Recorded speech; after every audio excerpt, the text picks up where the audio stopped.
এদের কাছে ছেলেও নিরাপদ নাই, এদের কাছে মেয়েও নিরাপদ নাই। আজকে টপ নিউজ, 11 বছরের বাচ্চাকে অপ্রীতিকর ঘটনার মাধ্যমে তার পেটে 7 মাসের বাচ্চা, সে অন্তঃসত্ত্বা, নাউজুবিল্লাহ। আরে কুত্তাও তো একটা ভাদ্র মাসে, কার্তিক মাসে যখন কুত্তাও যখন পাগল হয়, তখনও তো কুত্তা ওই বড় কুত্তা দেখে, ছোট বাচ্চাটা সে কিন্তু টাচ করে না। কথা কোন ঠিক না বেড়ে?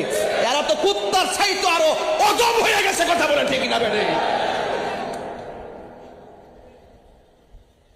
জুতা দিয়া বাইরে ফাটাই যাওয়ার দরকার। এই সমস্ত ব্যাঙ্গের সাঁতার মতো মাদ্রাসা দিয়া এই মাদ্রাসার ভিতরে ছেলেকে ধরে আকাম করতেছে, মেয়ের সাথে অসামাজিক কাজ করতেছে, রাষ্ট্রের পক্ষ থেকে কোনো ব্যবস্থাপনা নাই। অনতি বিলম্বে এই সমস্ত মাদ্রাসাগুলোকে ফাইন্ড আউট করে, যেই মাদ্রাসায় এই সমস্ত ঘটনা হয় এইগুলোকে পানিশমেন্টের ব্যবস্থা করা দরকার। কথা বলেন ঠিক না বেটে? আমরা সৃষ্টির সেরা জীব, ঠিক কিনা?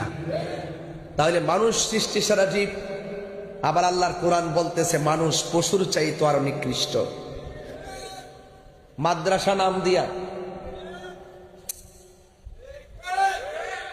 অনেকে বলে আল্লাহর যে মাজারে গান হয়, শরীয়ত বিরোধী কাজ হয়, এই জন্য আমরা যাইরা ভাঙতাম।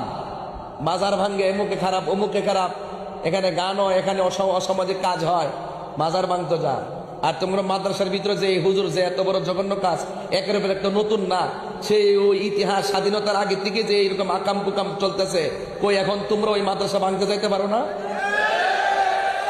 এখন ঘুমাই রয়েছে কেন? মৌলবীরে ইসলামের স্লোগান দিয়ে যে রাজপথ গরম করো, এখন তোমরা কোথায় ঘুমাই রইছ? কোথায় ঘুমাই রইছ? আমরা বারবার বলছি যদি কোনো মাজারে অসামাজিক কাজ হয়, আমরা ওই অসামাজিক কাজকে প্রতিরোধ করব। আল্লাহর ওলির মাজারে আক্রমণ করা যাবে না। এখন তোমাদের মাদ্রাসায় যেরকম অপ্রীতিকর ঘটনা হয়, একের পর এক যে অসামাজিক কাজগুলো হচ্ছে, এখন তোমরা কি মাদ্রাসা ভাঙতে পারো না? এরার ইতিহাস জাতি এখন দেখতেছে, ছিছি দিতেছে, লজ্জা মুখ দেখাইতে পারেন এই সমস্ত কুলাঙ্গার গুলার কারণে। কথা বলেন ঠিক না বেটে? আবার অনেকে দালালিও করা শুরু করছে। ভাগ্য ভালো যে ডাক্তারটা, ম্যাডামটা কি সুন্দর স্টেটমেন্টটা দিছে, এই হুজুরটার কথা কইছে, নাইলে তো মামলা এখনো তো চেষ্টা করতেছে টাকা টোকা দিয়া, ওই বাদী পক্ষকে হুমকি টুমকি দিয়া এটাকে দাফন করে দেওয়ার জন্য। দাফন করার সুযোগ নাই। অপরাধী যে হবে তাকে অফকোর্স আইনের আওতায় আনতে হবে। কথা বলেন ঠিক না বেটে?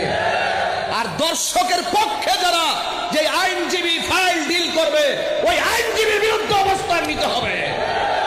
খুনির পক্ষে যখন আইনজীবী দাঁড়াই, আর দর্শকের পক্ষে যখন আইনজীবী দাঁড়াই, ওই আইনজীবীকে আমরা আইনজীবী মনে করি না। কথা বলেন ঠিক না বেঠে? আমরা আইনজীবী মনে করি না। এই জন্য দর্শকের বিরুদ্ধে কথা বলতে হবে, সবাই আসতে হবে। দর্শকের পক্ষে কোনো ফাইল হবে না, খুনির পক্ষে কোনো ফাইল হবে না। কথা বলেন ঠিক না বেঠে? তদন্তের স্বার্থে করবেন। গত রাত্রে প্রচুর বৃষ্টি ছিল। রাত্রে মাহফিলে যাওয়ার সময় বৃষ্টি, চিটাগং নিউ মার্কেট থেকে বের হয়েছি বৃষ্টি নিয়ে, আনোয়ারা টানেলে যাওয়ার পর বৃষ্টি, মাহফিলে ঢোকার আগ থেকে বৃষ্টি নাই, মাহফিল করতে পারছি। সেখান থেকে আবার রওনা দিলাম ঢাকার উদ্দেশ্যে, সেখানেও বৃষ্টি যেতে যেতে সকাল গিয়ে পৌঁছলাম 7টার দিকে। সেখান থেকে সকাল 11টায় প্রেস ক্লাবে প্রোগ্রাম ছিল। আমাদের মসজিদের ইমাম রইসউদ্দিনকে যারা মিথ্যা অভিযোগ করে মব ভায়োলেন্সের মাধ্যমে হত্যা করা হয়েছিল, দীর্ঘ 1 বছর হয়ে গেল, আমরা বিচার পাই নাই। এই জন্য মাননীয় সরকারের কাছে বিচারের দাবিতে গিয়েছিলাম, সেখানে প্রতিবাদ করেছি। সকলে কোন আল্লাহু আকবার।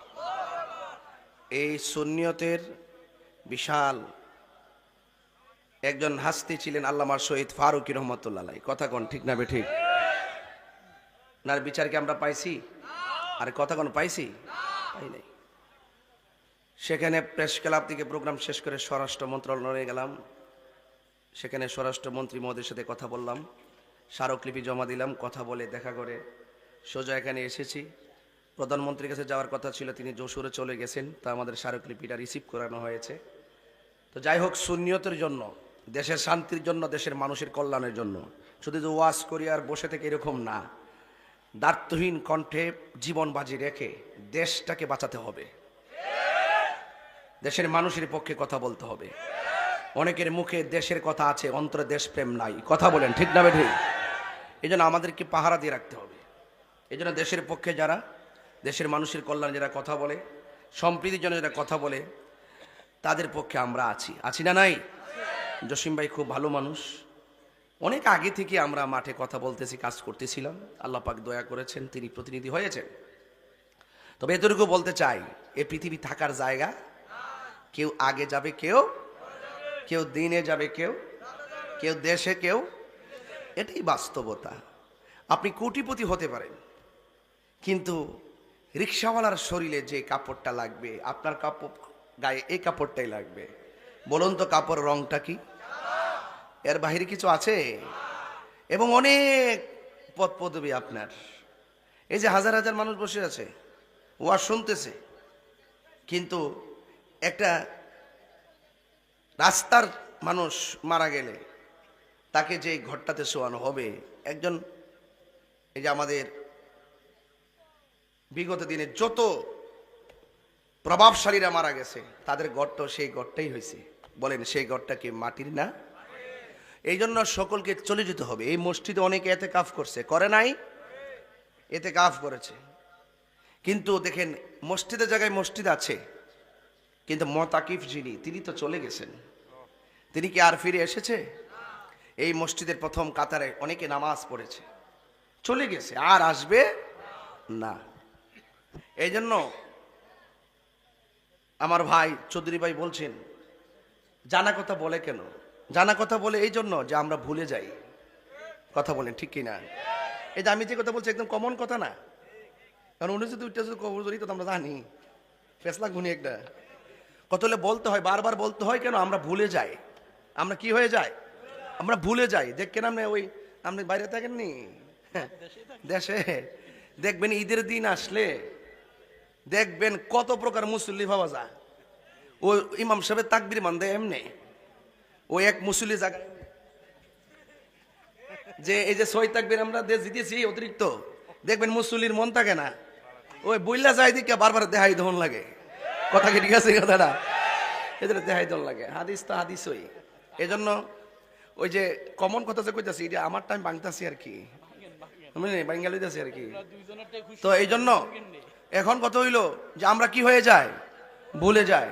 যদি আমরা আখিরাতের জবাবদিহিতা থাকতো, মানে মনে থাকতো, এবং আখিরাতের জবাবদিহিতা যদি আমরা মনে করতাম, তাইলে কখনো একজন মসজিদের ইমামকে মিথ্যা অভিযোগ দিয়ে হত্যা করতে পারতো না।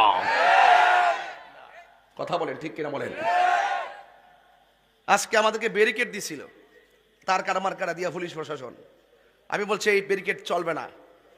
একটা যৌক্তিক দাবি আদায়ের লড়াইয়ে শুধুমাত্র প্রতিবাদ আমার করার দায়িত্ব নয়, যারা ব্যারিকেড দিছে তারাও আমাদের সঙ্গে শামিল হওয়ার দরকার। খুনির পক্ষে যখন আইনজীবী দাঁড়াই, আর দর্শকের পক্ষে যখন আইনজীবী দাঁড়াই, ওই আইনজীবীকে আমরা আইনজীবী মনে করি না।